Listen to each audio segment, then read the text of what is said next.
Hello, hello, hello. We are back another week, another Project Woman with myself, Abby Adams, and the gorgeous Fay Reid. I really wish that we had filmed and gone live before Fay just came bowling in like a bundle of amazing energy post gym, Isha gel on, hair brushed, makeup done, shower. Um, Faye, I've just got to sort autumn and I'll be back. Faye, take All over. right. Tell the world how you are. Hey guys. So I'm Fay Reid, founder of 95 Menopause. And I am so glad you did not see me as of 2 seconds ago. Because I literally was half getting dressed, combing my hair, and putting moisturizer on my face. I've literally just come back from the gym. And I did debate, should I just talk? Because it's all about the talking, really, not about the visuals. But I look like shit. So I thought, yes, I'll have a shower and sort myself out. Happy Friday, everybody. So I think this is mine and Abby's last chat before we break for Christmas, and then we're back in the new year. And I know we've got some exciting things planned for the new year that we want to invite you all to, which Abby will give more detail, and it will also be on Project Woman Instagram. So look out for that. But yeah, I know we've got a few things to talk about today, which Abby will give you a bit more context on. So I shall pass it over to her. Now she's seamlessly just joined. I'm back. There are days, and I always look at this from my menstrual cycle. There are days when I can tolerate being screamed at and shouted at and have snot thrown at me. And I'm like, give it to me. I love you, children. And then there are days when I get screamed at and I just think, I'm resigning. I think That you'll find this isn't a job you can resign from. Okay, just putting it out there. I know, but it makes me feel better when I think that I am going to resign. So it's like, yeah, how would you not survive? But anyway, hello, gorgeous people. I'm back in the room. I want to kick off with the wonderful Pregnant and Screwed. They've just got childcare agreed as an infrastructure with the government. And I just want to read the Pregnant and Screwed post on Instagram. We did it. Thanks to 10,000 of you emailing your MP, the government has formally accepted that childcare is infrastructure, like roads and hospitals and railways. This means that councils can use levy funds to ensure there is enough childcare provision when new developments are being considered. I watched in awe yesterday as Stella Creasy debated her socks off in the Commons to get this over the line. And thanks to your support, MPs from across the House defended the amendment. What an absolute force we are together. Merry Christmas. I was part of that, sending off the email, and it just felt really, really great. Now I know Faye's got another perspective on this, so I'm going to hand over to Faye. Go on, Faye. Yeah, I mean, I have to say, like, it'd be interesting to find out they've passed this. Is it now law, or is it got to go through a few more stages? Because from looking at it from the other side, as a woman with no children, the one thing I've always found in the workplace is that women who have children are always supported. Pregnant women are always supported rather, and it's the women with no children that always end up picking up the slack. And especially now, the one thing that will cover all women, the menopause, is still, it feels like it's dragging its feet. And I think it's great because you should be supportive, people with children and childcare and such forth. But council levies that will support that. But what if the councils have got no money? Some councils have gone bankrupt. Like, so what does that mean? It's a good thing, and I don't want to put a downer on it and make it negative, You but are. it's I don't think you're putting it down on it at all, mate. I think that you are just opening up another possibility, aren't you? I mean, yeah, what happens because when someone is pregnant and they take time off, you're right, who picks up the slack? So it's looking at all angles, isn't it? But I feel as well that when you open one area of possibility, other areas then get looked at. And when you're looking at menopause and you're bringing up the fact that we still don't seem to have got any no. further, then I look at really the bodies that are driving this conversation, because at the moment there are really great initiatives out there, but it's still what you would consider the celebrities that are carrying this. I don't mean that rudely, but Pregnant and then Screwed, if you look at who has contributed and what they are actually doing, it's a really great collective of women to be part of. You know, they are very on it. I don't know if anyone saw the March of the Mummies. You know, they are constantly on it, connecting with these people. So, you know, something that I learned over the 41 years of being on this planet is, who are you talking to and how are you talking? You know, this is what makes a difference, doesn't it? So, yeah, we would love to hear your views. Please let us know what you feel about that. Because again, you know, there's so many perspectives in regards to this topic. Yeah. But today we are on divorce. We are talking about divorce. And Faye brought this up. And I was like, we've got to speak about this, because this is a really interesting topic of conversation. And how does this impact a woman, her health and her life? So I reached out to a friend of mine, the wonderful Helen Dallimore, who I met through Pregnant and Screwed, and a very good friend of hers who is a lawyer sent through some articles.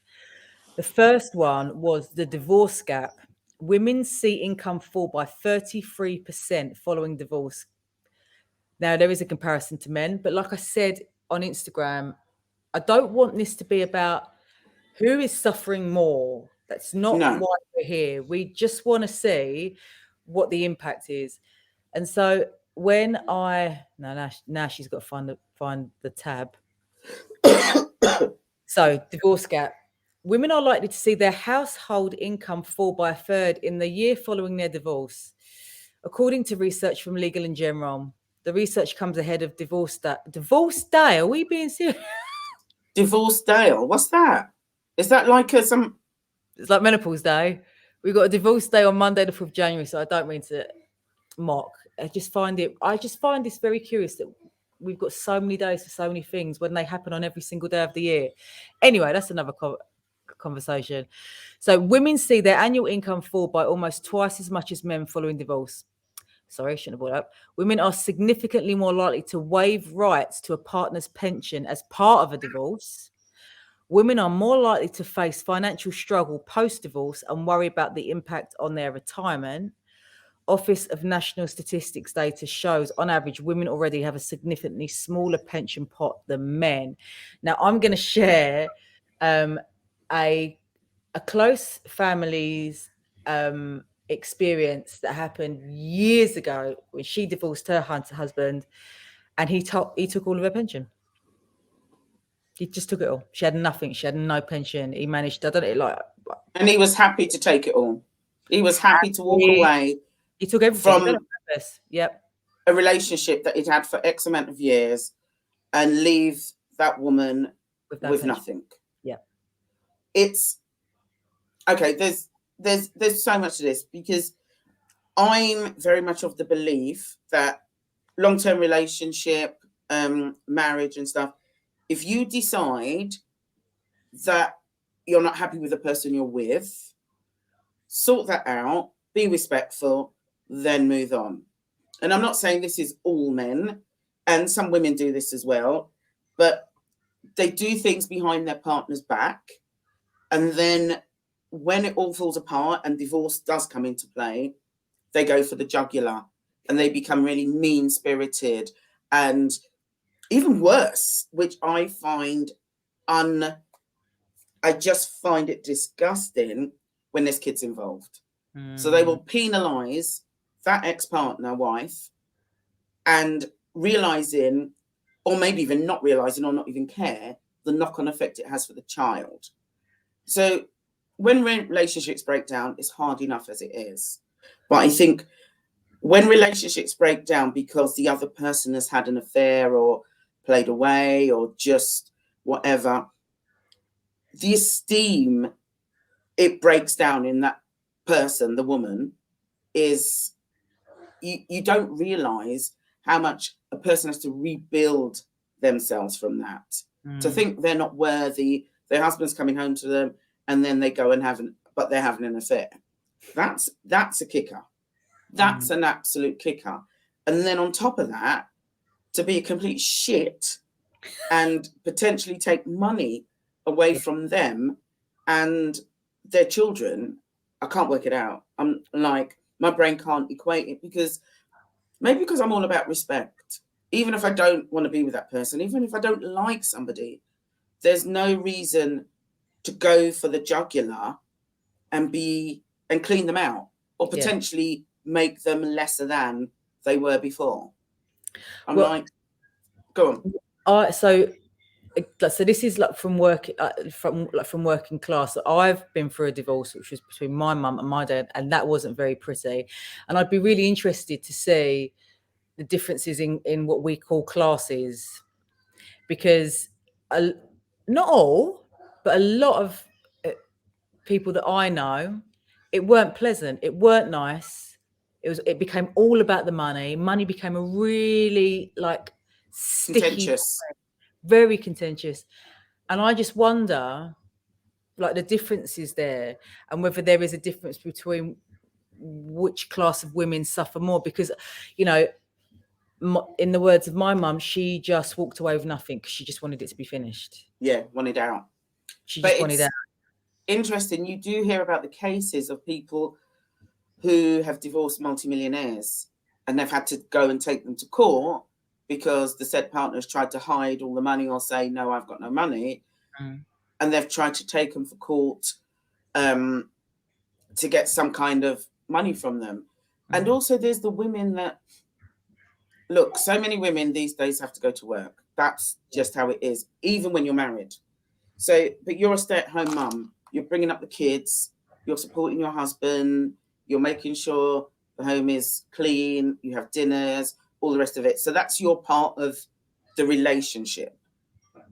And for somebody to walk away and not recognize what that woman has contributed to that man's success and go, no, she never did anything. She didn't have a job. Is like, well, actually, she did.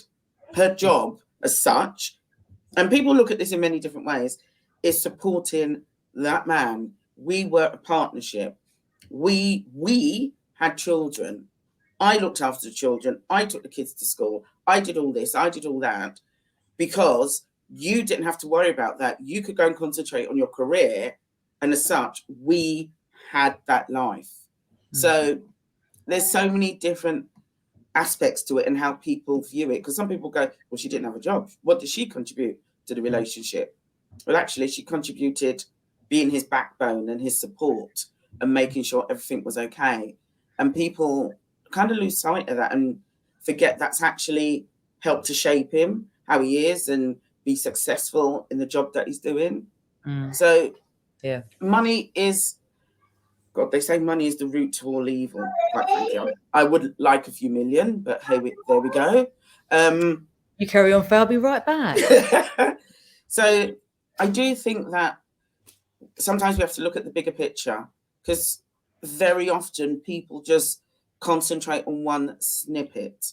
And I do believe once you join forces with someone, you are now a partnership. You are now a team.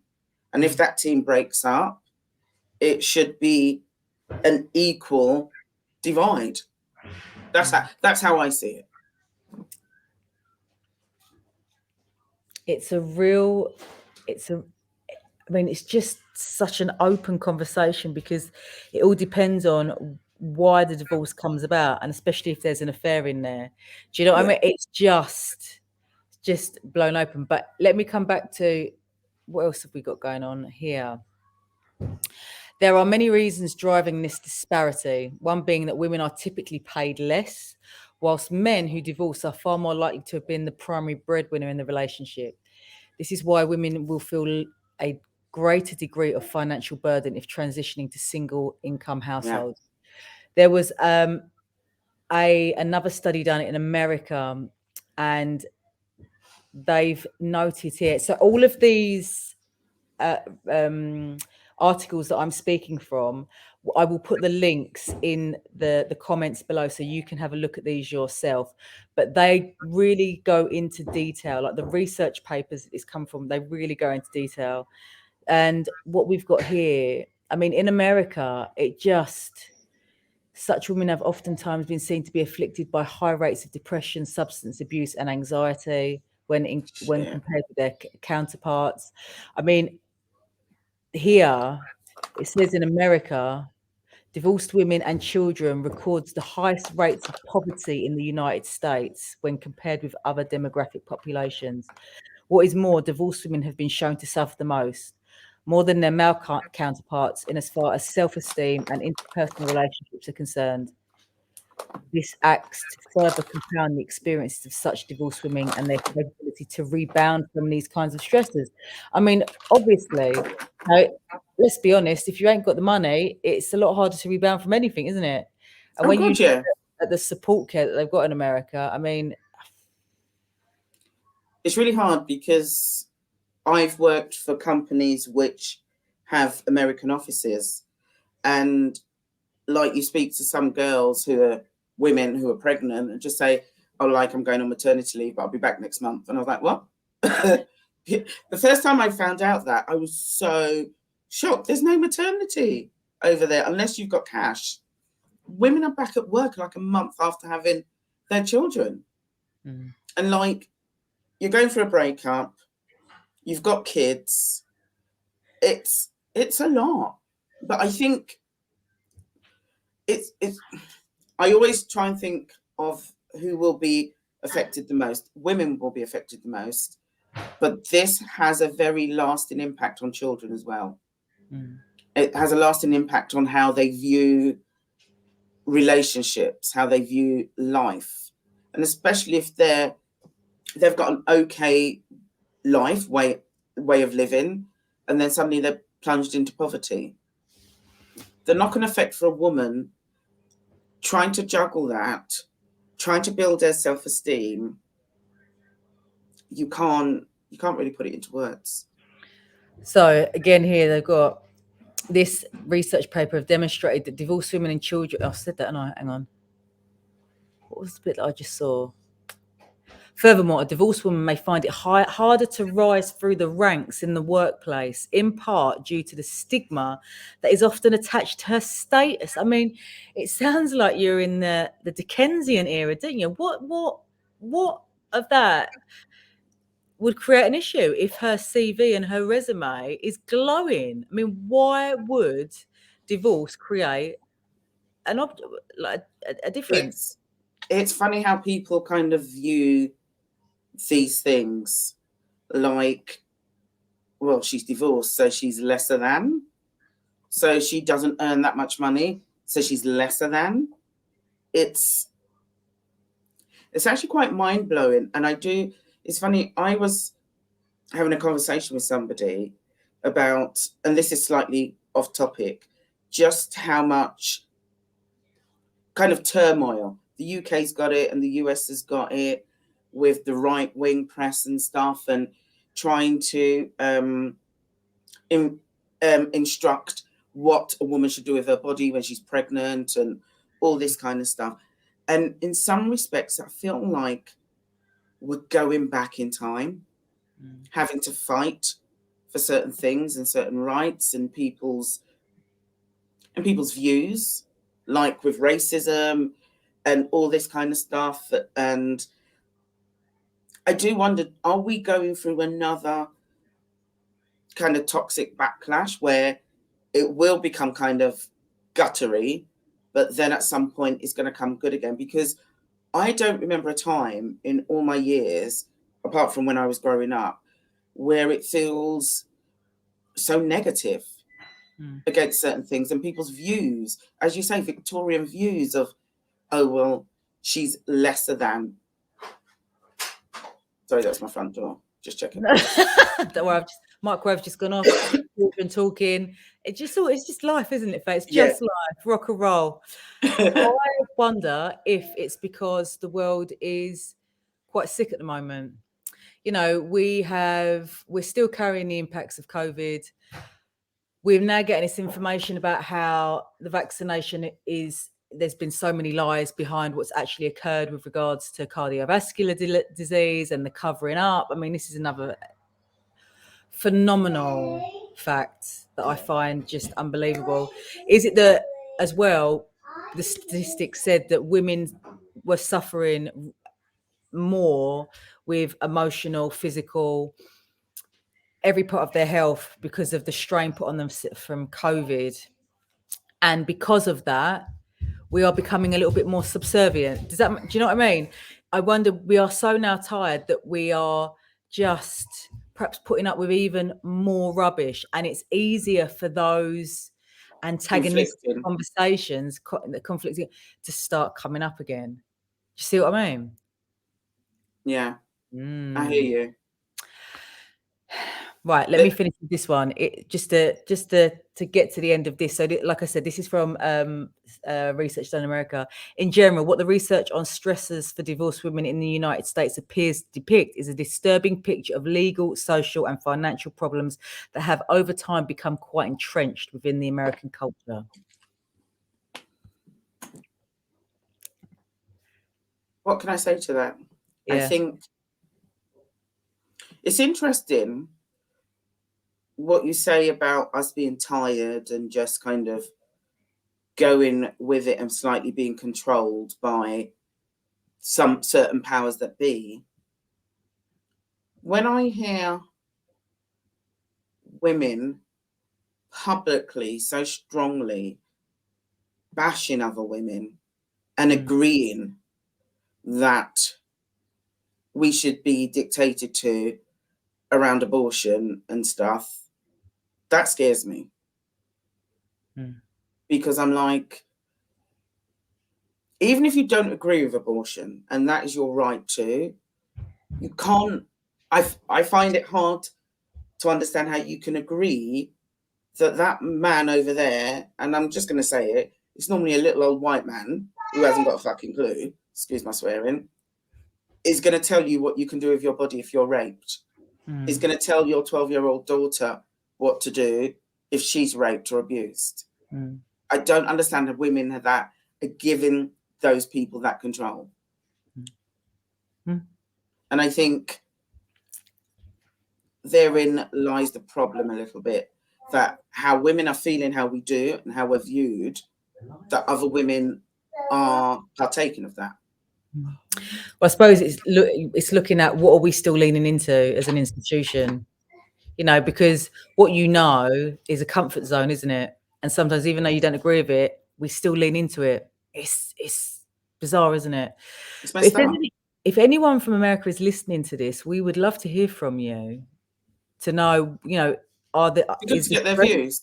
Yeah, I'd love to know your views. So please do get in touch with us or comment below. Let's have a look at, I've got another one here. Statistically, women call time on their marriages more than men. What's the big discrepancy, says the BBC. Apparently, in the US specifically, where no-fault divorce is legal, and I believe that's just coming now to England, isn't it? Some estimates put the figure at 70%. In the UK, On statistics show women petitioned for 62% of divorces in England and Wales in 2019. Across cultures and geographies, women who are economically able to take care of themselves are more likely to initiate divorce. She ain't putting up with that shit. I was just about to say, the woman's going, hang this shit, I'm out. Oh, this is quite fun. So this emotional intelligence almost also means women are more finely attuned to problems in relationship red flags, and their tendency to be the primary communicators and empathizers means they may also be the first to raise issues, perhaps ultimately resulting in separation or divorce. Women also tend to gain fewer emotional benefits from marriage, which could make single life seem more appealing, while married men experience multiple perks, including living longer and earning more money. Women don't usually benefit from their relationships in the same way. Oh my God, that's amazing. But no, they're like, nah, you're right. Later. So what we're saying, if you want to live longer and not age, have a divorce. Yeah. Well, there's that thing, isn't it, around the menopause, that women get to a certain stage or age in their life. Yeah. Just room, but carry on. We're building train tracks in the background. Go. And the menopause makes them question their life, what they're doing. Is this a guided tour? This is a guided tour. Welcome to another room of mine. Hello. But it makes women question, like, who am I? What am I doing? What do I want? And they do look at their life partners. I've spoken to a good handful of women that have just gone, yeah, my relationship broke down around that time that my menopause symptoms started, because I think it does make them question stuff. Like, who am I? What am I doing? They have all these raft of emotions and symptoms, and they just look around and just go, actually, I'm not happy. Actually, I don't want this anymore. And they actually put it into action. And I find that quite interesting, because the menopause can be quite debilitating. So to actually deal with that as well, it's interesting that women take that on also and go, I don't want that, unless they see their relationship, marriage as a burden, and they're like, I don't want this anymore. It's too hard for me to keep going and pretending and going through the motions and stuff. Who knows? I've got two thoughts on this. One is that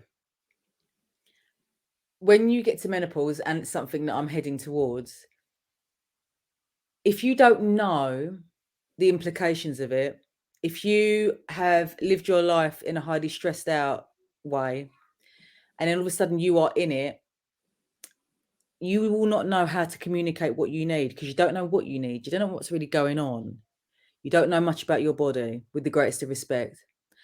All of these changes are occurring inside of you, and you have no communication. It's almost like having to speak another language, isn't it? Yeah. How then is someone that you've been with for a long time able to understand what you don't know?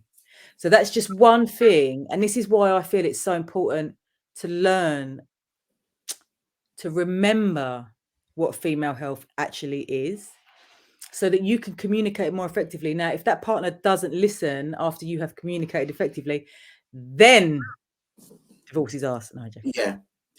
I tell you something. I did something last week, which I can't talk about just yet. And there was a couple there.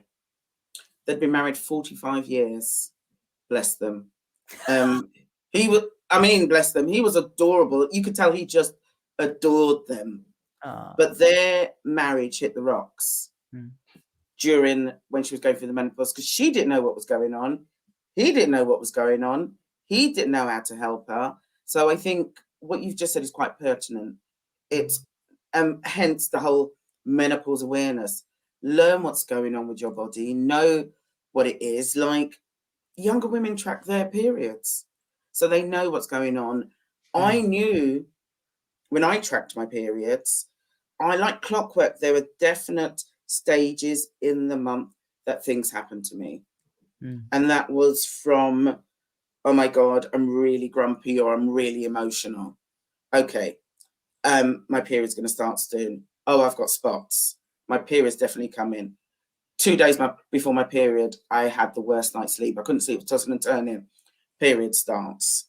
So I go through that kind of period starts, relief. Oh my God, I'm really tired. It's fine. Week later, I'm like, buzzing, life is good. Let's clean this flat. Come on, baby. And then the lycra comes out. Woo! Come on, baby. And then a couple of days after that, I want sex. Now I want sex. Okay? I'm feeling a little bit horny. I want sex. And then my egg releases. And do you know what I mean? So I could see all those stages, the jelly, the egg releases. I knew my body.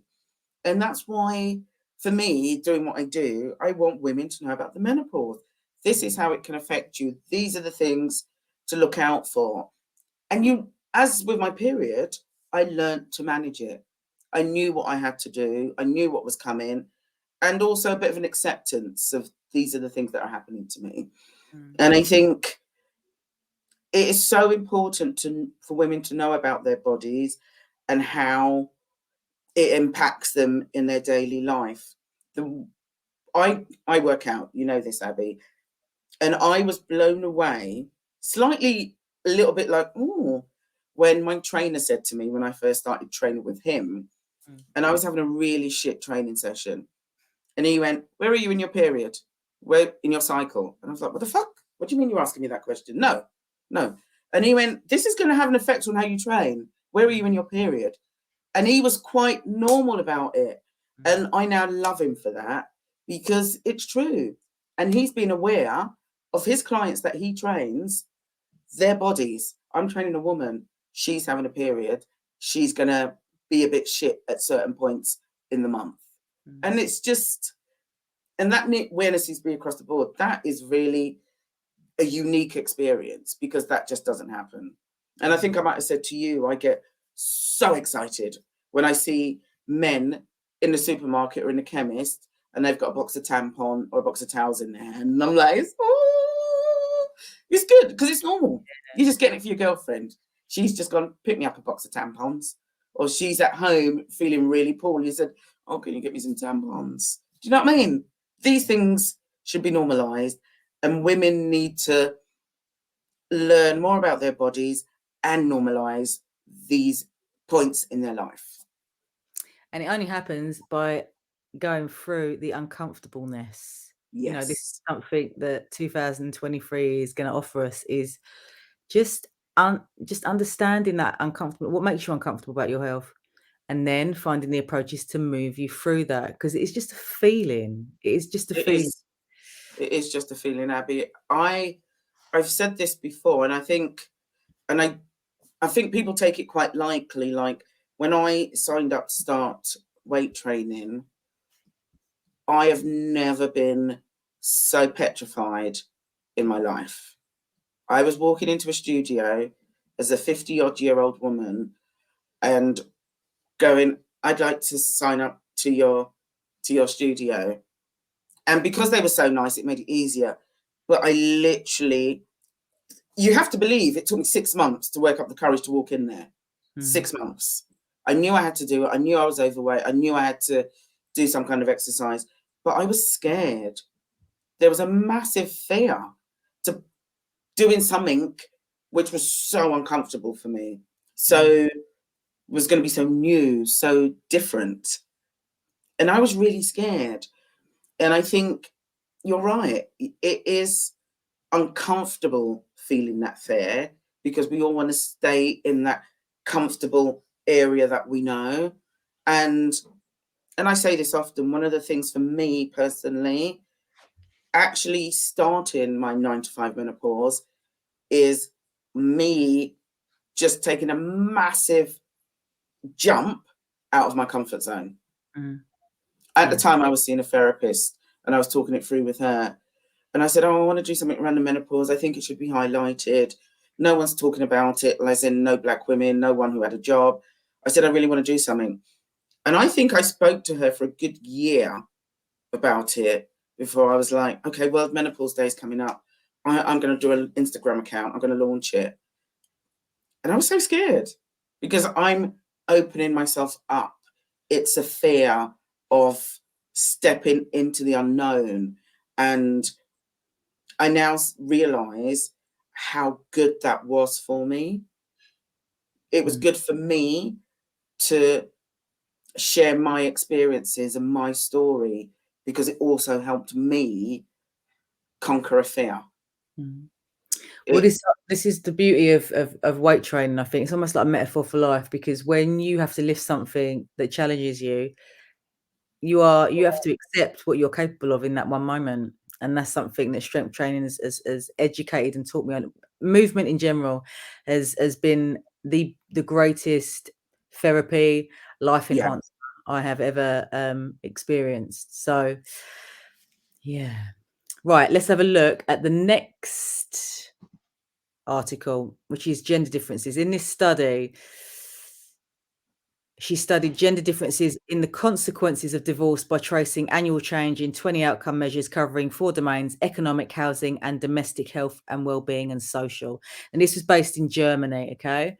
But her findings, it's again a very big article, is returning to the opening question of this article. My findings suggest that the prevailing view of women bearing a high burden of divorce is supported when looking at medium-term consequences for a large set of outcome measures, including those on which men were previously found to be disadvantaged.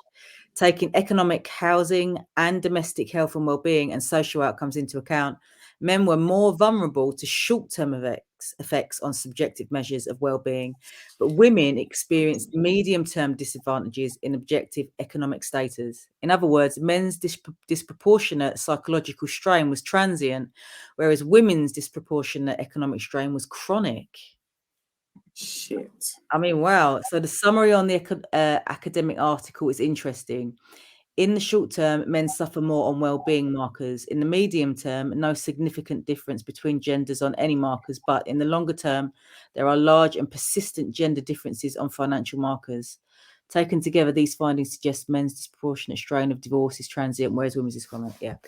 I mean, the research says it for itself. And we've looked at UK, Germany, and America, and they're pretty much all saying the same thing, aren't they? And it all comes down to money. And the fact comes down to money, but that's a history that even today is still prevalent. The man is the dominant one in terms of finances and stuff.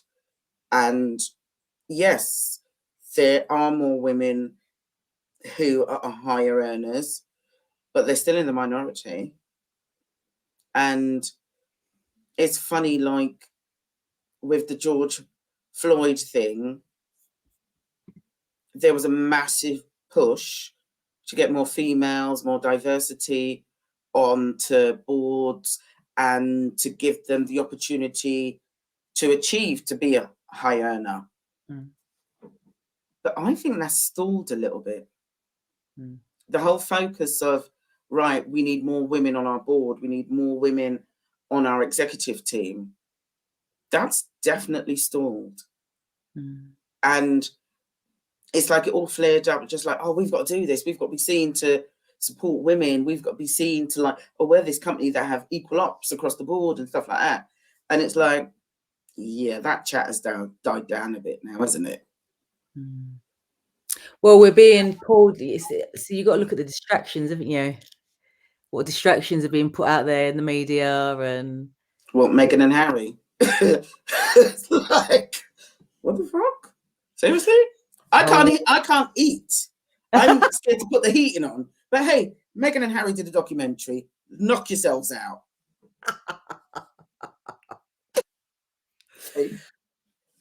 I would say that would be next week's chat, but we're not here.